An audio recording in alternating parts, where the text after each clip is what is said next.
You wake up in the morning, the alarm goes off, you reach for your phone, scroll through notifications, maybe check your email, you get up, make coffee, get ready for work, everything is fine, your job is stable, your relationships are okay, you have a roof over your head, food in the fridge, maybe even some money in savings on paper.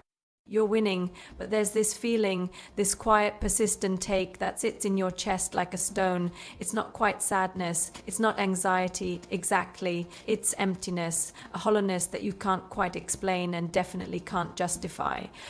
Because how do you complain about a life that's fine? How do you tell someone you feel empty when you have everything you're supposed to want?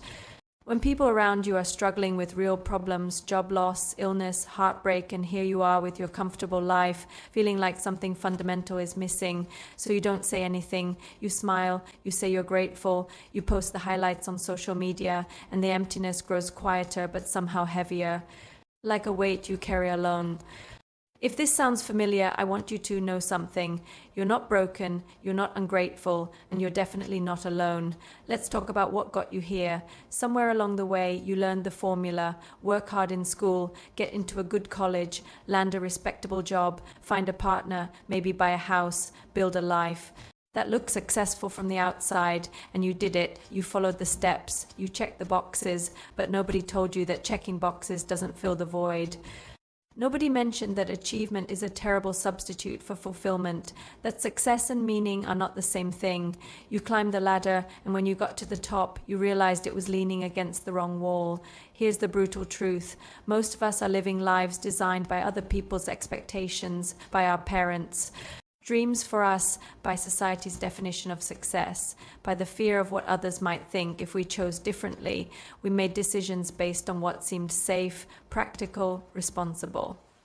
We chose the path of least resistance, the option that made sense, the route that wouldn't disappoint anyone, and now we're stuck in lives that look perfect but feel empty. Think about your average day.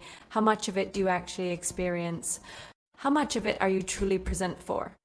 If you're honest, probably not much. You've optimized your life for efficiency. You've created routines and systems that allow you to move through your days on autopilot. Wake up, work, eat, scroll through your phone, watch something on Netflix, sleep, repeat, rinse and repeat.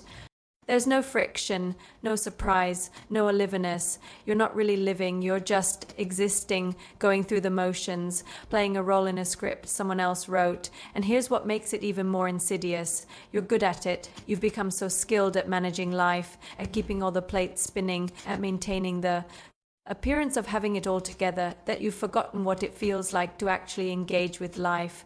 When was the last time you did something that made you lose track of time? When did you last feel genuinely excited about something? When did you take a risk, make a mess, follow curiosity down a rabbit hole just to see where it leads? Can't remember? That's the problem. You've traded aliveness for safety, passion for predictability, growth for comfort, and your soul is suffocating. How are you?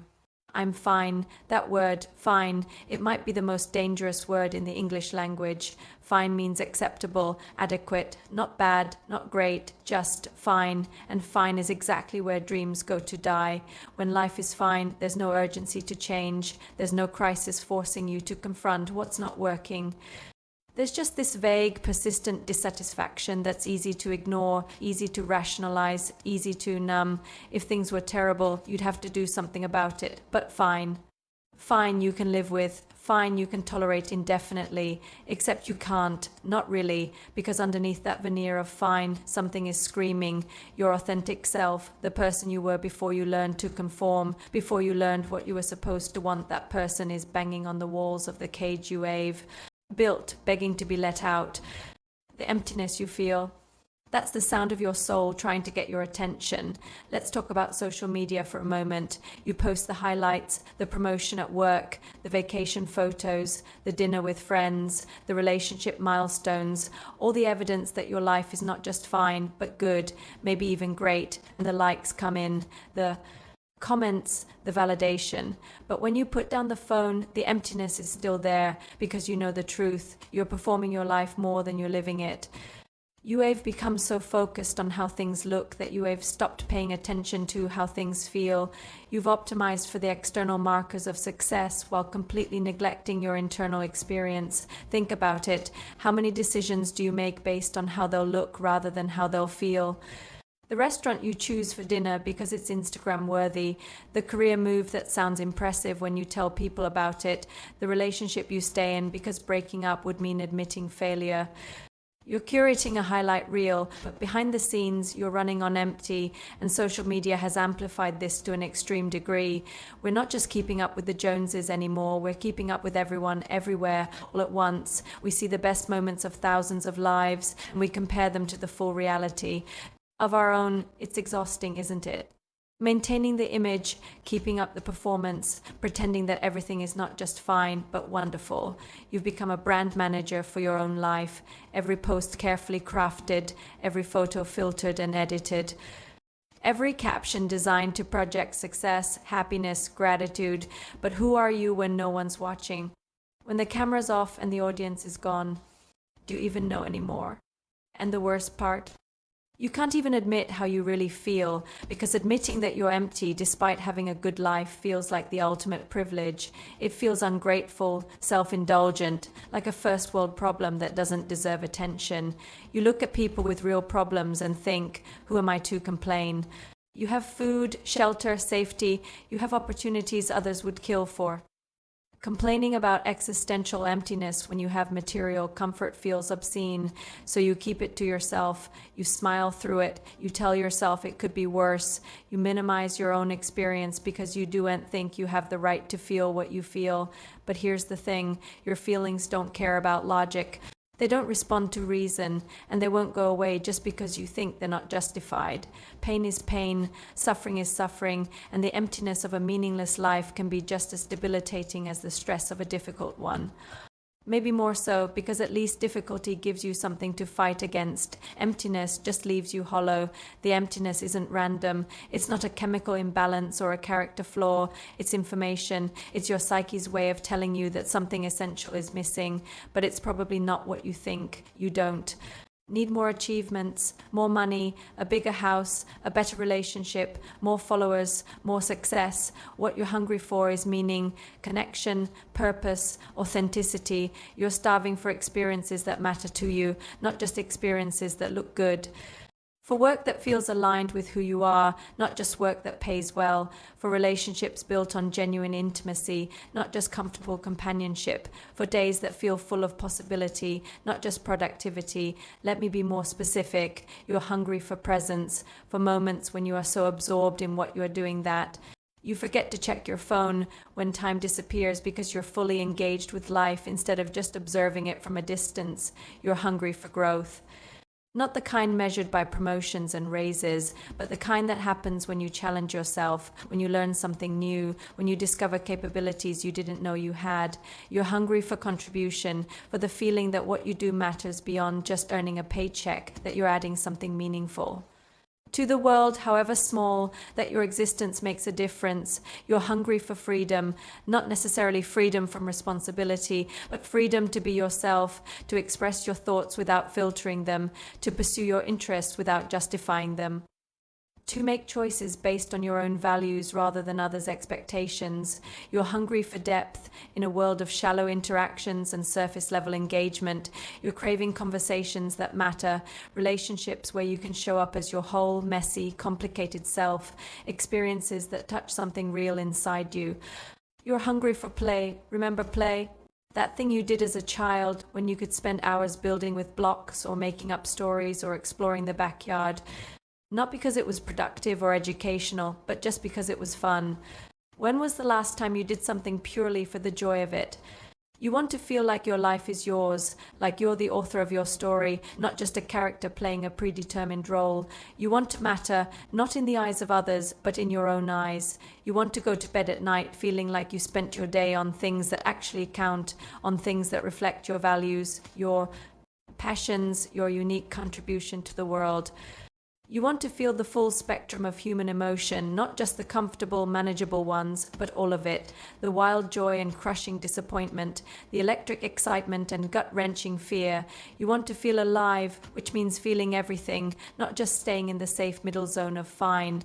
You want to look back on your life and feel proud, not of what you accumulated or achieved, but of how you lived, of the risks you took, the love you gave, the person you became, the moments when you chose courage over comfort, authenticity over approval, meaning over money. And right now, you're not getting any of that. You're getting safety, stability, predictability, comfort, which are fine things, good things even, but they're not enough. They were never meant to be enough, because you're not just a biological organism looking for shelter and sustenance. You're a human being with a soul that needs nourishment just as much as your body does, and you've been starving that soul for far too long. Deep down, you know what the emptiness is about. You know the questions you've been avoiding. Am I living the life I actually want, or the life I think I'm supposed to want? If I could start over, would I choose this path again? What would I do if I wasn't afraid? If I didn't care what people thought? If I trusted myself completely? What did I love before I learned what I was supposed to love? What parts of myself have I abandoned to fit in, to be successful, to be acceptable? These questions are terrifying because they threaten the stability of the life you've built. They open doors you've carefully kept closed. They invite uncertainty, risk, change. So you don't ask them. You stay busy. You distract yourself. You convince yourself that this vague sense of emptiness is just how adult life feels, that everyone feels this way, that it's normal to spend your one precious life doing things that don't light you up. But it's not normal. It's common, yes, but not normal, not natural, not how it has to be. So what do you do with this emptiness? How do you begin to fill it? The answer might surprise you. You don't fill it, not with external things anyway. You listen to it, you honor it, you let it guide you back to yourself. The emptiness is a compass pointing toward the life you're not living, toward the parts of yourself you've neglected, toward the dreams you've deferred, toward the person you've been too afraid to become. It's asking you to get honest, brutally, uncomfortably honest about what matters to you. About what you actually want, not what you think you should want, about the gap between the life you're living and the life you're capable of living. Start by creating space for yourself, real space, not just time between obligations. Turn off your phone, close the laptop, sit with yourself without distraction, journal, walk, meditate. Do nothing. Let yourself be bored. In that space, the truth will start to emerge. The desires you've been suppressing, the resentments you've been ignoring, the dreams you've been dismissing as impractical. Listen to them, not to judge or fix or rationalize, but just to hear. What is your inner voice trying to tell you? What does it want? What does it need? The emptiness is inviting you to reconnect with your curiosity. Remember curiosity. That feeling of wanting to know more, to try things, to explore just because something interests you. When was the last time you followed your curiosity without asking where it would lead, without needing it to be productive or useful or career advancing? Start small. Read a book on a topic that fascinates you for no practical reason. Take a class in something you know nothing about. Have a conversation with someone outside your usual circle. Visit a place you've never been, even if it's just a neighborhood across town. Try things without knowing if they'll lead anywhere. Do things badly, messily, imperfectly, just for the joy of doing them. Give yourself permission to be a beginner again. It's calling you to take risks, small ones at first, but risks nonetheless. Say no to something you'd usually say yes to out of obligation. Disappoint someone, set a boundary, speak an uncomfortable truth. Say yes to something that scares you a little, that feels slightly outside your comfort zone. Cancel the plans that drain you, leave the party early, tell someone you can't help them this time. Choose what you want over what you think you should do. Ask for what you need in your relationship, at work, with your friends and family. Stop waiting for people to read your mind or assuming they should just know. Use your voice. Risk being seen as difficult, demanding, too much. Have the conversation you've been avoiding, the one about whether you're actually happy, the one about whether this relationship still works, the one about whether this job is killing your soul. Make the change you've been postponing. It doesn't have to be dramatic. It just has to be real. Update your resume. Set aside time for that project, make the appointment, send the message, take the first step, however small. It's asking you to slow down, to be present, to actually experience your life instead of just managing it.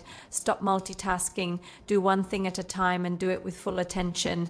Eat without scrolling, walk without listening to a podcast, have a conversation without thinking about what you need to do next. Notice things. The way light falls through a window, the taste of your coffee, the expression on someone's face, the feeling in your body, the thoughts running through your mind. Practice gratitude, but not the performative kind. Real gratitude for moments of genuine joy, for people who see you, for experiences that move you, for being alive even when it's hard to sit with yourself without distraction, to feel your feelings instead of numbing them, to listen to the quiet voice inside that knows what you need. This is harder than it sounds.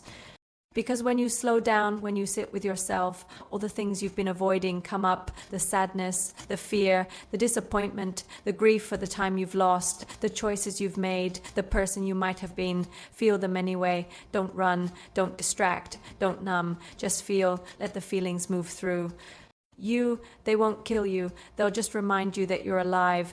I wish I could tell you there's an easy fix, a simple solution, 5 steps to eliminate emptiness and live your best life. But the truth is messier than that. Filling the emptiness requires something most people aren't willing to give, the courage to disappoint others, to let go of the image you've cultivated, to admit that the life you've built, while fine, isn't right for you. It requires grieving the time you've lost, the opportunities you didn't take, the person you might have been if you'd listened to yourself sooner. It requires uncertainty. You might not know what you want. You might have to try things and fail. You might have to wander in the wilderness for a while before you find your way. But here's what I know, the emptiness you feel now, that's also a kind of death, a slow, quiet dying of your spirit, a gradual fading of the light inside you.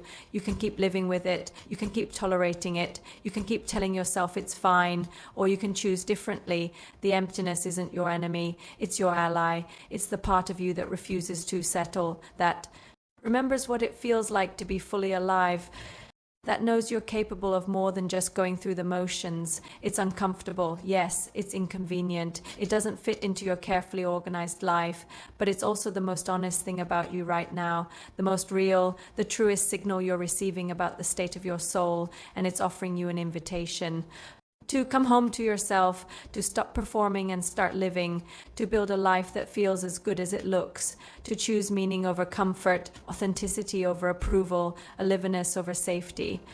You don't have to blow up your entire life. You don't have to quit your job tomorrow or end your relationship or move to another country, but you do have to start asking the hard questions, start honoring your own desires, start making choices based on what lights you up instead of what makes sense, start letting yourself want what you want, even if it's inconvenient, even if it disappoints people, even if it means admitting that the life you've built isn't the life you need, because here's the thing, you only get one life. One chance to be fully, completely, authentically you, and spending it feeling empty even if everything else is fine is too high a price to pay. The emptiness isn't telling you that something's wrong with your life. It's telling you that something's missing. You, your real self, the one beneath the performance, the one who knows what you truly want, the one who's been waiting patiently for you to come back. And maybe, just maybe, it's time to let that person back in. To stop living the life you think you're supposed to live and start living the life that's actually yours, because fine isn't enough. It never was, and you deserve more than just fine. You deserve to feel alive.